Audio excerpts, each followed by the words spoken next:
আমরা সকলে দাঁড়িয়ে ডানে বামে দেখে কাজ শুরু করি। মাশাআল্লাহ, আলহামদুলিল্লাহ।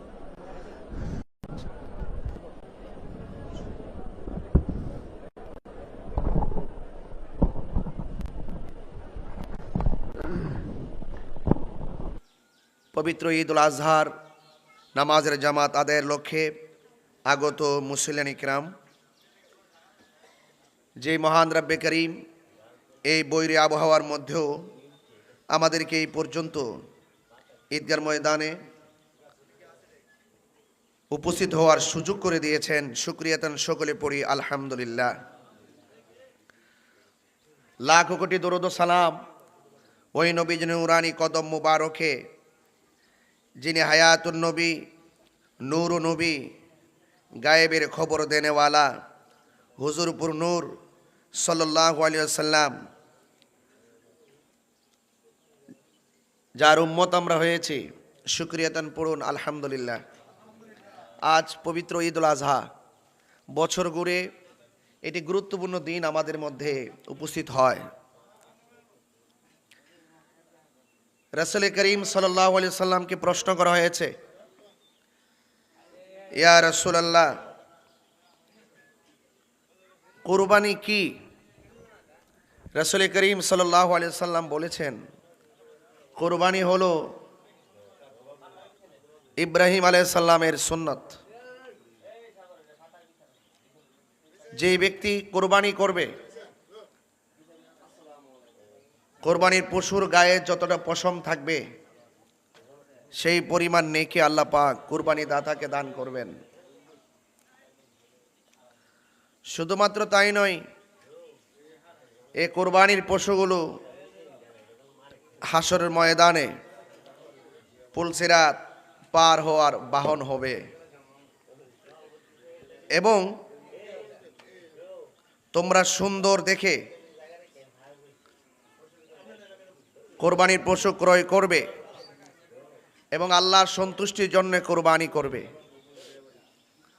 কোরবানির পশুর গোশত এবং রক্ত আল্লাহর কাছে পৌঁছে না, আল্লাহর কাছে পৌঁছে বান্দার তাকওয়া, মানুষের অন্তর যে এখলাসপূর্ণ নিয়ত, এখলাসপূর্ণ প্রেম, খোদা ভীতি আল্লাহর কাছে পৌঁছে। এজন্য আমরা যাবতীয় ইবাদত করব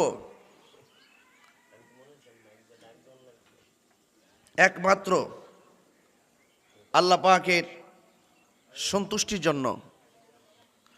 কুল ইন্না সলাতি ওয়া নুসুকি ওয়া মাহইয়ায়া ওয়া মামাতি লিল্লাহি রাব্বিল আলামিন।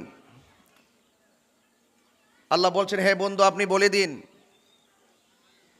আমার নামাজ, আমার কুরবানি, আমার জীবন, আমার মরণ একমাত্র আল্লাহর জন্যে। এই জন্য আজকে আমরা যা কিছুই করব সব আল্লাহর জন্য করব। এই জন্য আমি আপনাদের সকলে জ্ঞাতার্থে অনুরোধ করব, আপনারা সবাই নিজের জীবনের যা কিছু আপনারা অর্জন করবেন, পালন করবেন, সব কিছুর মাঝে আল্লাহর সন্তুষ্টি যেন থাকে, লৌকিকতা যেন না থাকে এবং মানুষকে দেখার জন্য নয়, আল্লাহকে সন্তুষ্ট করার জন্য সব করতে হবে।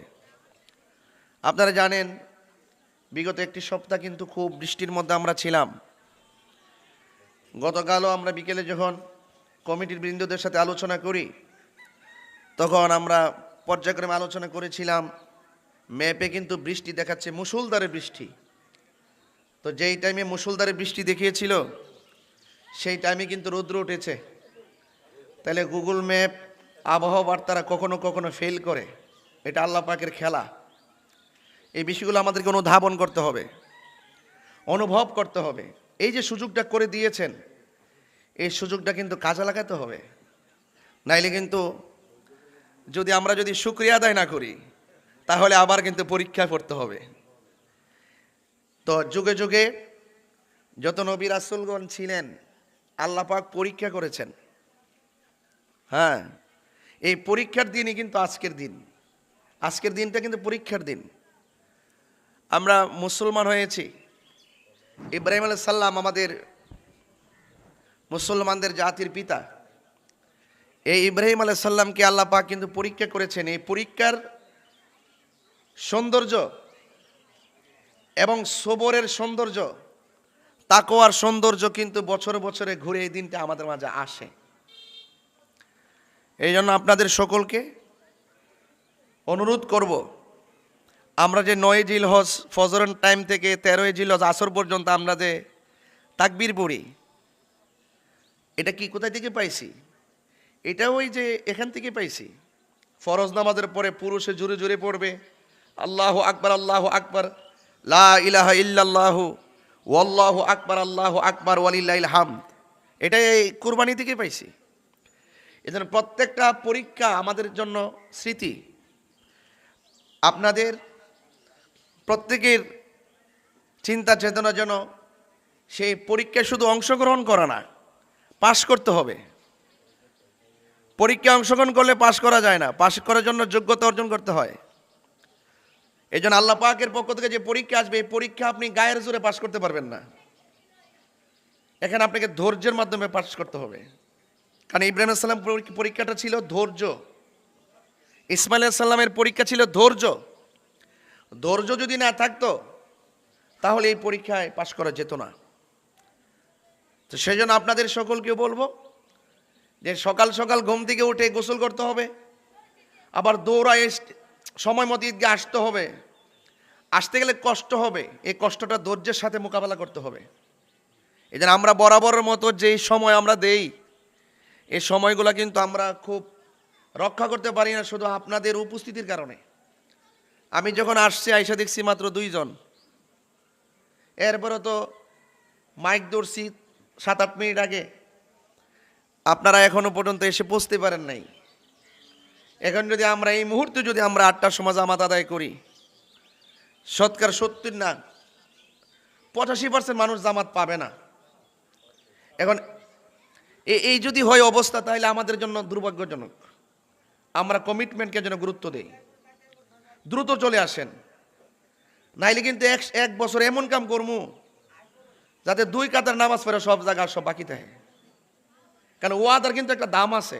যদিও কমিটিরা একটা প্রচার করে, আমরা বিতর্কত আর একটা সিদ্ধান্ত অনেক সময় আপনাদের দিকে তাকায়া মনের অজান্তে না পারতে একটা ধারণা নিয়ে রাখি যে যদি ব্যত্যয় ঘটে তাইলে আমরা যেন নামাজটা 10-15 মিনিট পরে হইলেও যেন সবারই নিয়ে পড়তে পারি। এটা কিন্তু আপনাদের কারণে। এখানে কর্তৃপক্ষের কোনো প্রবলেম নাই, আমাদের কোনো প্রবলেম নাই।